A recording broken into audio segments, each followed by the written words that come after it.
Welcome to Mind Set in Stone podcasts, where we dive deep into the most compelling books on the shelf. Join hosts Dave and Poppy as they uncover the stories, themes, and ideas that shape our understanding and inspire curiosity. Get ready to explore the big ideas that leave a lasting impact. Let's get started.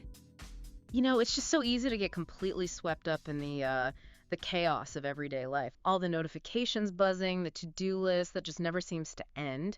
You feel like you're always connected, but somehow kind of adrift, juggling way too many things at once, maybe while standing on one leg. And underneath it all, there's this real longing for, I don't know, just a bit of calm, some clarity in all the noise. That longing is spot on, that desire for calm and purpose.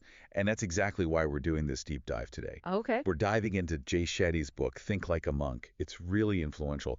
Think of this as kind of a shortcut to understanding some really ancient wisdom. Right. Wisdom that's been refined for centuries, but applied directly to our very modern lives. So our mission here is to pull out the core ideas, the really transformative stuff, and give you some practical things, takeaways you can actually use right away, to find a bit more peace, cultivate that purpose, and just live more intentionally. And what I find so fascinating about Jay Shetty's whole message is, well, his own story, how he got there. It's quite the journey. I mean, imagine being this brilliant student at IIT Bombay, like the MIT of India, right? On track for, conventional success, the whole achievement thing, chasing material goals. The expected path. Exactly. And then he just walks away from it all, chooses to become a monk, saffron robes, the whole thing. It makes you think, was he totally crazy, or was he onto something really, really deep? Monks, when you think about it, they are, in a way, experts at training the mind, aren't they? They really are, masters of it. They dedicate their lives to finding inner peace, to quieting that noisy ego, and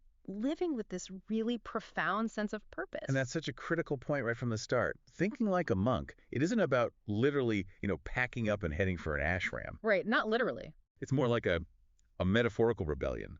A rebellion against all the constant distractions, the pressure to conform, that endless chase for approval from others. Okay, a rebellion. I like that. Yeah. It's about consciously choosing detachment, rediscovering who you really are, finding your actual purpose, and building real focus and discipline. So getting rid of the baggage. Exactly.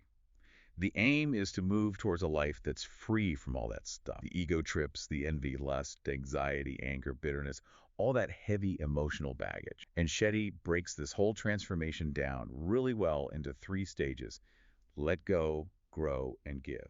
So we're going to walk you through each one step by step. Okay, sounds good. Let's start with part 1 then.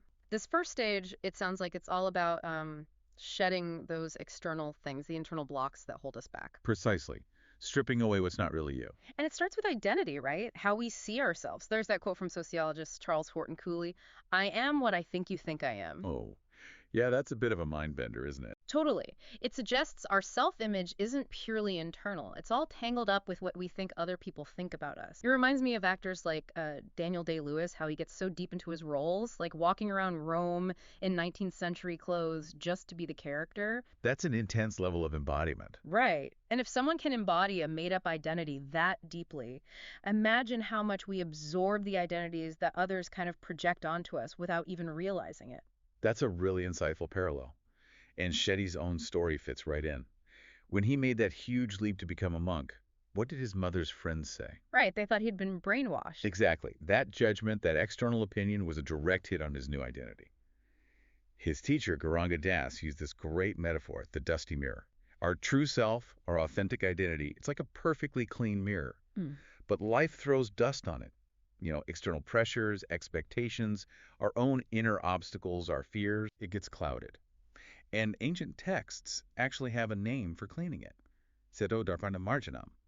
Basically, cleansing the mirror of the heart. Monastic traditions, at their core, are designed to systematically get rid of that dust, strip away distractions, so you can finally see your true reflection and focus on what actually matters. It's about getting back to clarity. So if our identity is this dusty mirror, where does all that dust, the values and beliefs we live by, actually come from? Well, Shetty points out that a lot of our values aren't things we consciously sat down and chose. We just sort of pick them up. Exactly. We absorb them, almost unconsciously, from parents, caregivers, and definitely from society media ads telling us what we should want, how we should live.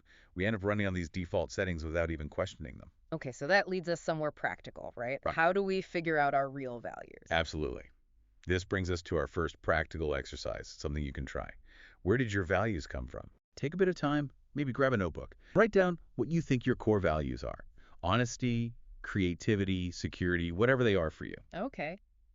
Then, next to each one, just reflect for a moment. Where did this come from? Was it my parents? School? Something I saw on TV? Did I actually choose this consciously? It's about seeing if they're truly yours. And this is where it gets really interesting, I think, because how we spend our time and our money, that tells the real story, doesn't it? Oh, completely. They're like truth detectors for our values. Yeah. Much more honest than what we just say we value. Right, like someone might complain about, say, the cost of music lessons for their kids, but then drop way more money on, I don't know, the latest phone or designer shoes without blinking. Classic example. Or you might say, oh, I really value peace and quiet, but then find yourself scrolling social media for 20 minutes instead of taking even 5 minutes to just sit quietly or meditate. Our actions reveal our priorities. Here's the challenge for you listening. Track your time and where your discretionary money goes for, say, a week. Just observe. Does it actually line up with the values you say are most important? No judgment, just honest looking. Yeah, it's about self-awareness. And as we get clearer on our true values, the next big step in this let-go phase is filtering out what Shetty calls OEOs. Opinions, expectations, and obligations. All those external pressures and the beliefs we've internalized that often drive our choices without us even noticing. Okay. Opinions, expectations, obligations. Got it. There was this wild study, I think University of Virginia and Harvard. Participants actually chose to give themselves mild electric shocks rather than just sit alone with their thoughts. It shows how deeply uncomfortable we are with silence, with just being with themselves. And the problem is, when we constantly avoid that quiet space by filling it with noise and distraction. We let those OEOs take over by default. Precisely. They become our default values, pushing our real desires and our true selves into the background. And this isn't just internal, is it? It affects how we deal with the world too, like negativity. Definitely. Shetty talked about how easily we slip into complaining, comparing, criticizing. It's almost automatic sometimes. Remember that Ash conformity experiment where people agreed with obviously wrong answers just because the group did? Oh yeah, fascinating and a bit scary. Like 75% conformed at least once. It shows how powerful that pull to fit in is. And all that comparing and judging just feeds chronic stress, right? Absolutely. The monk advice here is so simple but so deep. Don't judge someone with a different disease. Meaning, we all have our struggles. Don't expect anyone to be perfect. Don't think you are perfect. It's not just about being nice, it's about freeing yourself. Exactly. It frees up so much mental energy when you stop that constant judgment, which is often just projecting our own stuff anyway. It's a huge step in letting go of that negative baggage. Okay, so another practical step here. How do we detox from negativity? Right. Our next application. A negativity detox using the SBOT Stopy swap technique. For 1 week, just try to become really aware. Spot those moments you feel the urge to complain, compare, or criticize. No need to beat yourself up. Just notice it. Maybe keep a little tally. Okay, just awareness first. Then try to stop the impulse before you act on it, or at least catch yourself mid-complaint. The goal isn't zero negativity overnight. It's just reducing that tally over the week, building the muscle of awareness. And the swap part, what do we swap it with? This is the powerful part. Instead of just venting vague anger like, oh, my commute is terrible, you practice mindful complaints. Or better yet, find something positive or constructive. Okay, mindful complaints. How does that work? Well, instead of just, you're always late, Yeah. maybe try something like, hey, I really value our time together. When you arrive later than we planned, I start to feel worried or frustrated. Could we maybe try texting if you know you're running late? So it's specific, explains the impact, and suggests the solution. Exactly. It turns aimless venting into communication that can actually improve things. It's productive instead of just reinforcing negativity. That makes a lot of sense. So we're clearing out negativity. What's next in letting go? Forgiveness. Yes, mastering forgiveness is crucial for truly letting go. Shetty talks about transformational forgiveness. He outlines 3 levels. First is revenge. He calls that the mode of ignorance because it just keeps you stuck. Then there's conditional forgiveness. I'll forgive you if you apologize. That's the mode of impulse, still tying your peace to someone else. Okay, so what's the goal? The goal is the highest form. transformational forgiveness, the mode of goodness. This means forgiving without expecting anything back. No apology needed, no change required from them. It's about freeing yourself. Freeing yourself, not necessarily letting the other person off the hook in some way. Precisely. It cuts the cord that binds you to the past hurt. Okay, so how do we practice that? Is there an exercise? Yes, our third application is a transformational forgiveness practice. It involves writing a letter. Who do we send it to? Nobody. This letter is purely for you. You don't send it. First part, you write, I forgive you for, and just list everything. Get it all out. Wrongs done by others, maybe even by life circumstance. Okay, get it all down. Then, and this is key for releasing victimhood, you add a section. Please forgive me for. Acknowledge your part, your reactions, maybe regrets you have about how you handled things. Taking responsibility for your side. Exactly. Then, you read the letter aloud to yourself. Or record yourself reading it and listen back. It helps create objectivity, lets you step back from the pain, and really begin to let it go. And this works for forgiving yourself, too. Oh, absolutely. Often, forgiving ourselves is the hardest part, but maybe the most essential for truly letting go. Okay, wow. So that's let go. Stripping away the dust, the negativity, the baggage. Now, part 2. Grow. What's this about? Grow is where we start intentionally reshaping our lives, building on that cleared foundation. It's about finding purpose, building routines, understanding our mind, and dealing with the ego. And it starts with fear. That seems counterintuitive for growth. Well, we have to confront what holds us back, right? Buddha said, fear does not prevent death, it prevents life. Think about that story from the Mahabharata, the epic battle. Arjuna, this great warrior, he just freezes, drops his bow, paralyzed by fear. It shows how fear can completely disconnect us from our abilities, stop us from living fully. It really can shut you down. Shetty even shared how in meditation, he traced his own fear of exams way back. It wasn't just a test. It was something deeper. Yeah, it led back to fearing his parents' judgment and even deeper, fearing he couldn't make them happy. Fear often has these hidden roots. So is fear just bad then? Something to get rid of? Not necessarily. Gavin DeBecker, the security expert, calls fear a brilliant internal guardian. When used right, it's information. Think about trees in the wind. That stress actually makes their roots grow stronger. They tried growing trees in the Biosphere 2 project, totally protected. Yeah. And they struggled to stand up straight. Or Alex Honnold climbing El Capitan without ropes. That wasn't about not feeling fear. It was about understanding it, preparing meticulously, and expanding his comfort zone through practice. Fear became productive. So it's about how you relate to the fear. Exactly.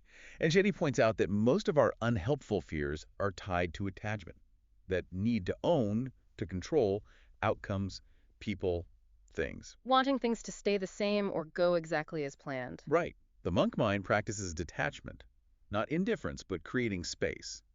Instead of I am angry, try noticing I feel anger. It gives you perspective. You are not the emotion.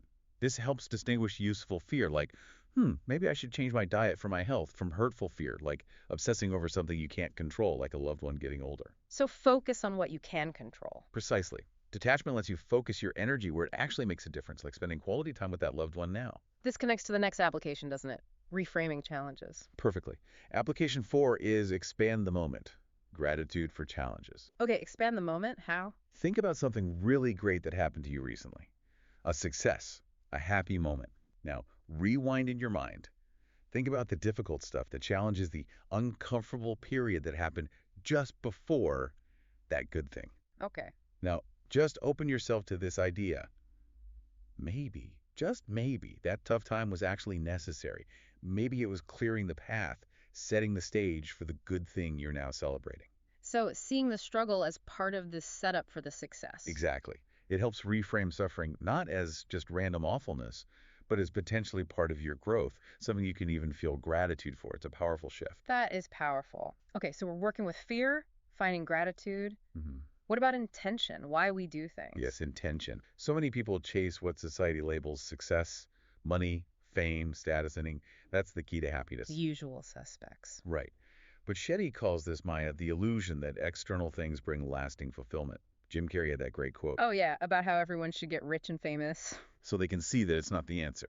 It's like gold dust. Shetty says get too close, and it just blinds you. And research backs this up, right? More money doesn't always equal more happiness after a certain point. Absolutely. Once basic needs are met, studies often put it around 75Ks a year, varies by location. Of course, happiness levels tend to plateau. Chasing more and more external stuff becomes a trap if your intention isn't aligned with something deeper. So what drives us then, if not just money or fame? Shetty talks about 4 core motivations: fear, desire, duty, and love. Fear might kickstart things, but it burns you out. It's not sustainable. Right. Real lasting happiness, he argues, comes from mastering your mind, from understanding your inner world, not just piling up external wins. So to live intentionally, you have to dig down to the deepest why behind the want. The real reason why you want what you want. Exactly. Is it coming from fear or a genuine desire to contribute or love? Knowing that why changes everything. Which leads to another practical application, I bet. You got it. Application 5. ADD to ease to your to-dos. Tobies. Like who I want to be. Precisely. We all have the do list, but monks know that who you are being while you do things is just as vital as what you're doing. Okay, give me an example. All right. Say your goal on your to-do list is achieve financial freedom. The to-do might be research better jobs, but the to-be list would include things like to be disciplined, focused, passionate. Inner qualities needed for the outer goal. Exactly. Or if your goal is a better relationship, the to-do might be plan a date night. The to-be might be to be more calm, more understanding, more curious about my partner. It shifts the focus inward. I really like that. It makes the goal less about just ticking boxes. Okay, intention leads to purpose, dharma. Yes, purpose or dharma. Shetty has this great line: you can't be anything you want, but you can be everything you are. It's about finding your unique nature, your authentic contribution. He tells the scorpion story. The monk keeps saving the scorpion from drowning, even though it stings him every time. Why? Because it's the scorpion's nature to sting, but it's the monk's nature to save. It's about acting from your core. So finding your nature. But society often tells us to work on our weaknesses, become well-rounded. It does. But the monk approach, and wisdom traditions often agree, is to lean into your strengths. Sister Joan Chittister talks about this too. Focus on what you're naturally good at and what genuinely energizes you. Like Shetty figuring out his own path, he experimented. He tried public speaking, even at that huge stadium, Twickenham. And through trying things, he recognized his guide archetype, his natural skill and passion for teaching and helping others. And he has that quadrants of potential idea too. Right. Aim for quadrant 2. Stuff you're good at and you love doing. And learn to delegate or minimize quadrant 3. Stuff you're not good at and don't love. Focus your energy where your dharma lies. Okay, so how do we figure out our dharma?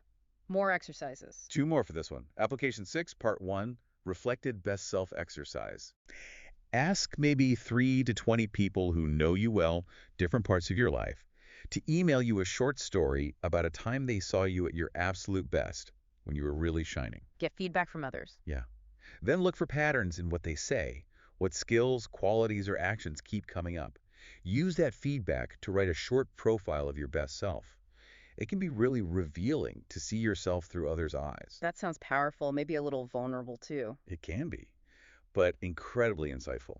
And to add to that, Part 2 is keeping an activity journal, but focused on engagement and impact. For a few days, just jot down the main things you do.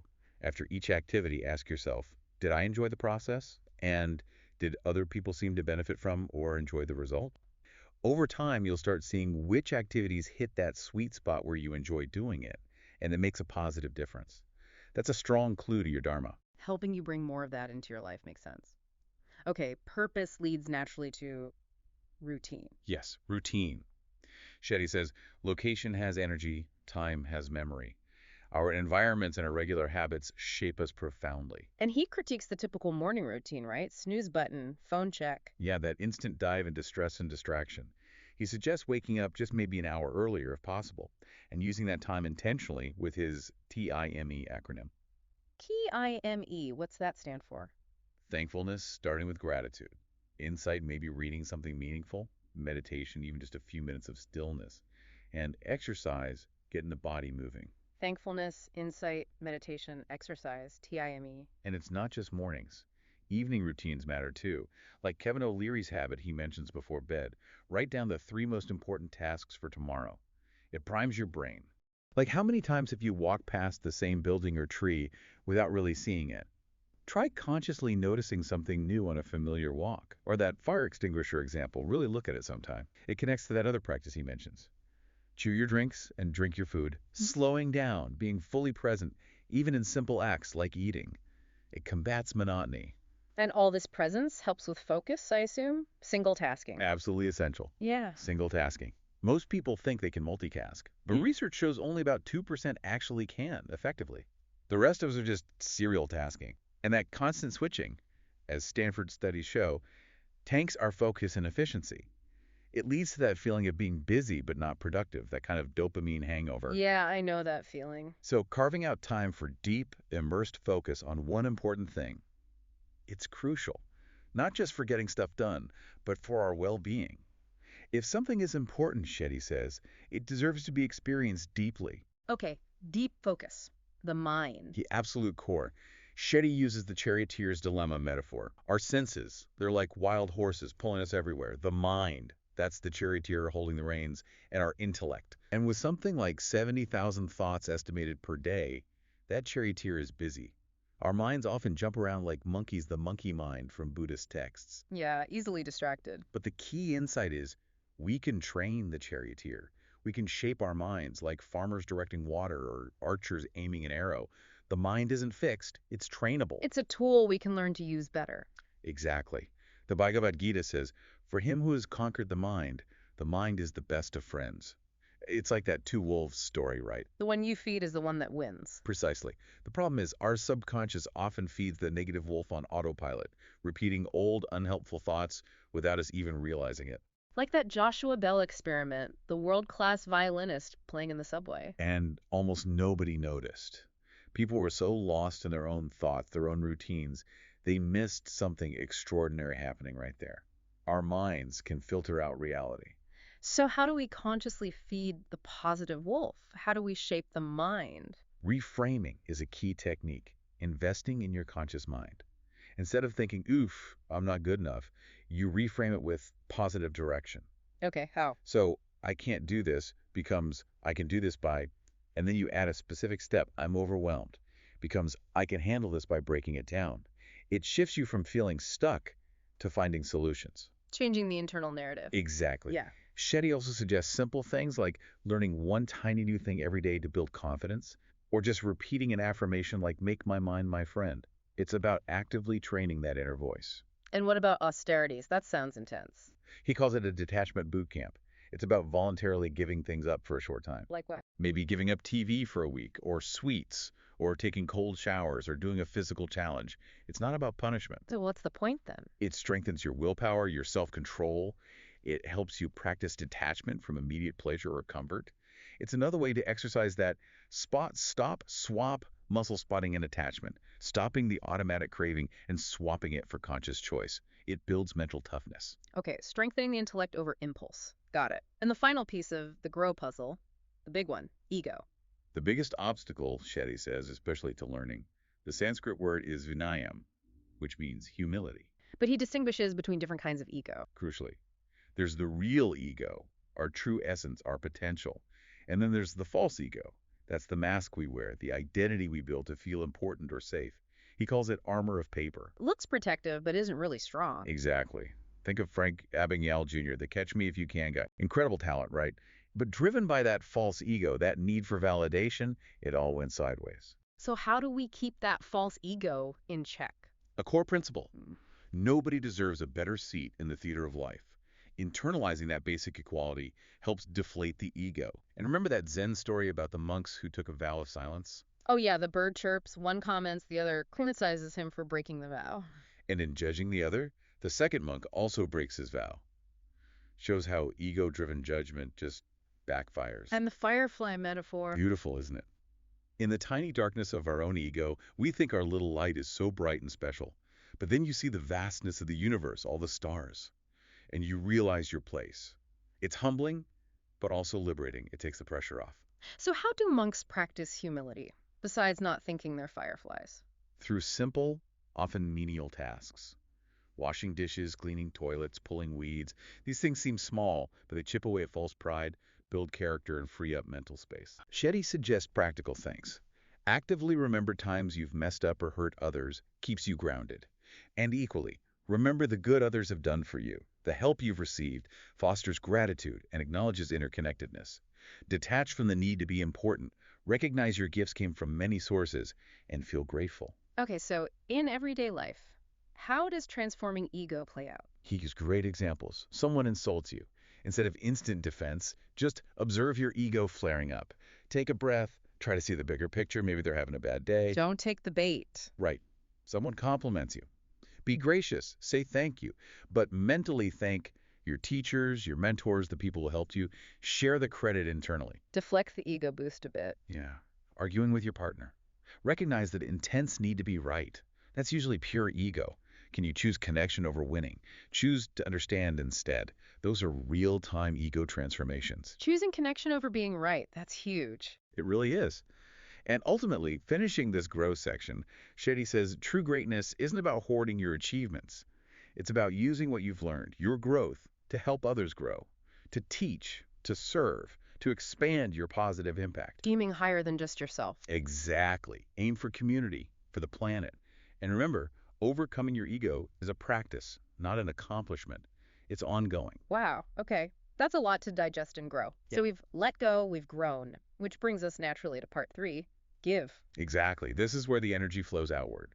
And it starts with perhaps the most powerful catalyst, gratitude. Dr. Doraiswamy called it the world's most powerful drug. He did.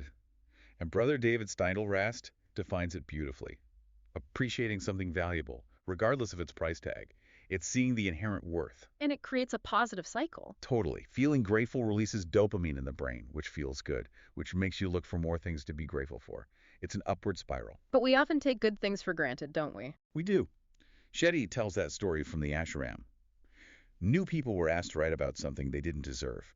And everyone wrote about bad things, misfortunes. Assuming they did deserve the good stuff. Exactly. It highlighted that ingrained bias. He also shares that incredibly vivid memory from childhood India.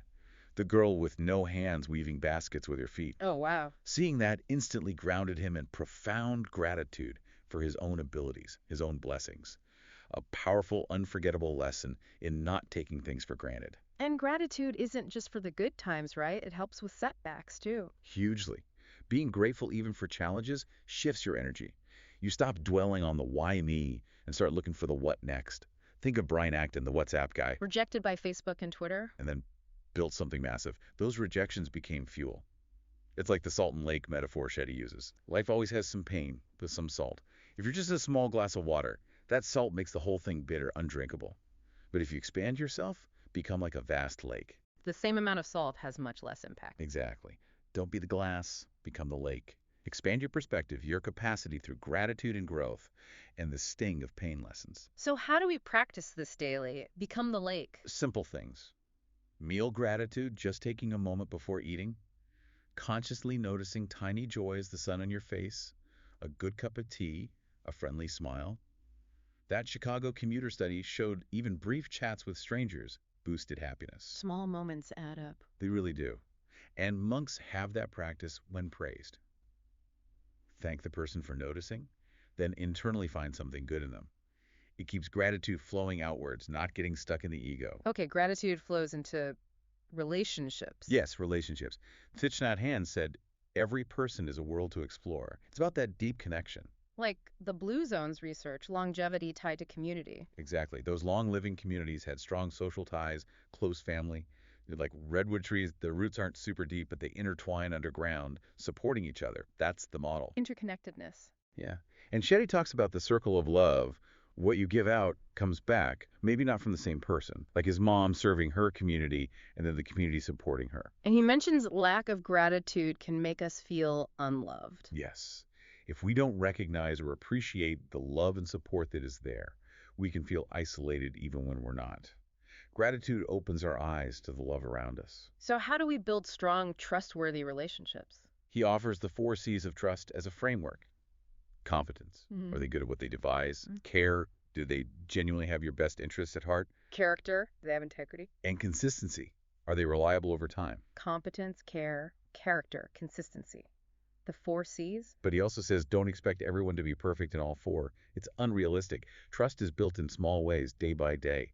Those studies online show it's the little interactions that build or break trust. It's about seeing people clearly. And he distinguishes between attraction and connection. Yes.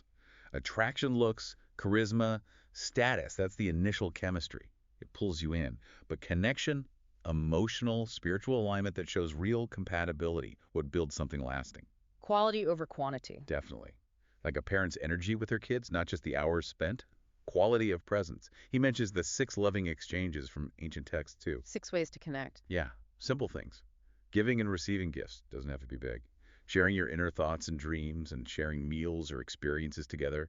Practical ways to actively nurture bonds. What about finding the one? Big question for many people. Yeah. Well, that Harvard grant study showed over decades that love was the single biggest predictor of life satisfaction. It matters. So how do we find healthy love? Thich Nhat Hanh's wisdom again. When we learn to love and understand ourselves, then we can truly love and understand another person. Self-awareness comes first. Know yourself to choose well. Exactly. If you keep repeating the same relationship mistakes, Shetty suggests it's a sign you need to do some inner work first. Understand your patterns before trying to connect deeply with someone else. Okay, and for those in relationships, how do you keep the connection strong? He gives 3 great monk-inspired tips to keep love alive. First, find new in the old. Like the routine thing. Yeah. Shake things up, have a candlelit dinner on a Tuesday, read a book out loud together, consciously notice new things about your partner or your shared life. Fight familiarity fatigue. Okay, find new in the old. Second, find new ways to spend time together. Try a new hobby, visit a new place, learn something new together. Shared novel experiences strengthen bonds. Makes sense. And Third, and maybe the deepest, serve together. Volunteer for a cause you both care about. Work on a project that helps others. Build something together for the community.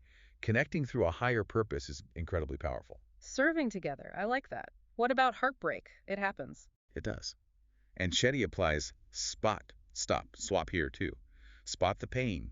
Feel it all. Don't numb it. Stop the urge to immediately jump into another relationship or distraction. Feel it. Don't run from it. Right. Explore the root of the pain. Ask yourself why it hurts so much. Then swap that need for instant relief with intentional healing. Wait before dating again. Rebuild your self-esteem. Process the loss so you enter the next relationship whole. Giving yourself time to heal properly. Okay. Which brings us to the final step. Service. The culmination. That beautiful proverb sums it up. Plant trees under whose shade you do not plan to sit. Giving beyond yourself. For future benefit. Shetty's own big shift came during that 30-day mission in an Indian village. He went in feeling a bit self-involved and came out realizing everyone can always give more. Seeing the joy and fulfillment in pure contribution. Like Sean Korn, the yoga teacher, shifting her focus. Exactly. Moving from just teaching yoga poses to using yoga to serve at-risk youth and communities, finding her highest purpose in service. And the Sanskrit word for this is seva. Siva. Selfless service. Giving without any thought of getting something back.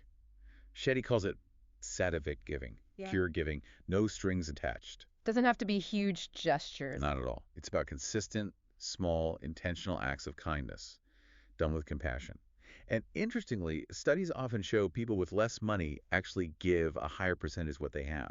It's about the spirit, not the amount. The spirit of giving. Okay, final application then. How do we find our way to serve? Application 7, and it's a really personal one. Serve the pain that you know best. Serve the pain you know best. How does that work? Think about 3 difficult times or struggles in your own life. Maybe it was dealing with anxiety, or struggling academically, or feeling lost without a mentor. Really connect with that feeling. Okay, identify past struggles. Now, find a way to serve others who are going through that same pain right now. If you struggled with anxiety, maybe volunteer for a crisis line. If education was tough, help with a literacy program or scholarship fund. If you need guidance, become a mentor. Turning your past pain into a way to help others. Exactly. Your empathy and understanding become your superpower in serving effectively. It makes the service deeply meaningful. And this connects back to Dharma, too. Serving through your strengths. Beautifully. Serving through your Dharma means you don't have to become someone totally different to serve. Use your existing skills. If you're a great organizer, organize a charity event. If you're a writer, help a nonprofit with communications. Integrate service into who you already are. Yes. It's about the spirit you bring to your work and interactions.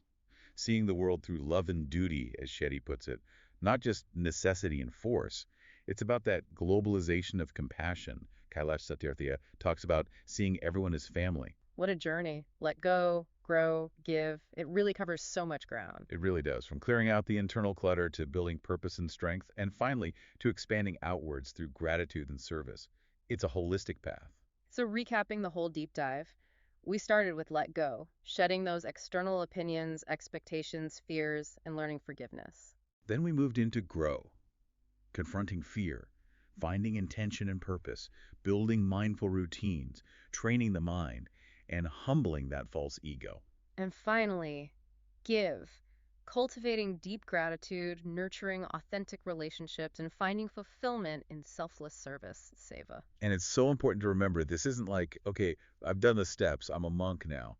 It's an ongoing practice. Not a destination. Not at all. Life will throw curveballs. You'll slip up. The goal isn't perfection. It's just consistent, mindful effort, like that word brahmacharya. Right, it means student, but also right use of energy. Exactly. Always learning, always consciously directing your energy towards what truly matters. So maybe a final thought for everyone listening to kind of wrap this all up. Well, Shetty has that great line, life is not going to go your way. You have to go your way and take life with you. Go your way and take life with you. I like that. It's not about forcing life to conform, but about building your inner resilience, your inner direction. Training your mind so you can respond thoughtfully, act intentionally, no matter what's happening externally. And being okay with falling down sometimes. Absolutely. Give yourself grace. When you stumble, just notice, learn, and gently guide yourself back to your path. Flexible focus. And maybe one last powerful image to leave people with. Okay, try this visualization Shetty suggests. Imagine your own funeral. But don't focus on how sad people are. Focus on the impact you had. What difference did I make? Exactly. What legacy of kindness, contribution, compassion did you leave? Now look honestly at the gap between that vision and your life today. Use that gap as motivation. Let it galvanize you, because the goal isn't just to get through life or accumulate things. It's to leave people and places genuinely better and happier because you were here. That ultimately is what thinking like a monk can help you achieve, a life of purpose, peace, and meaningful service. We hope you're leaving with fresh insights and a spark of inspiration. Remember to subscribe, leave a review, and check back for more episodes as we dive into new worlds of thought, one book at a time. Until then, keep your mind set in stone and your curiosity open. This has been a Big L Riz Media podcast, where big ideas meet lasting impressions.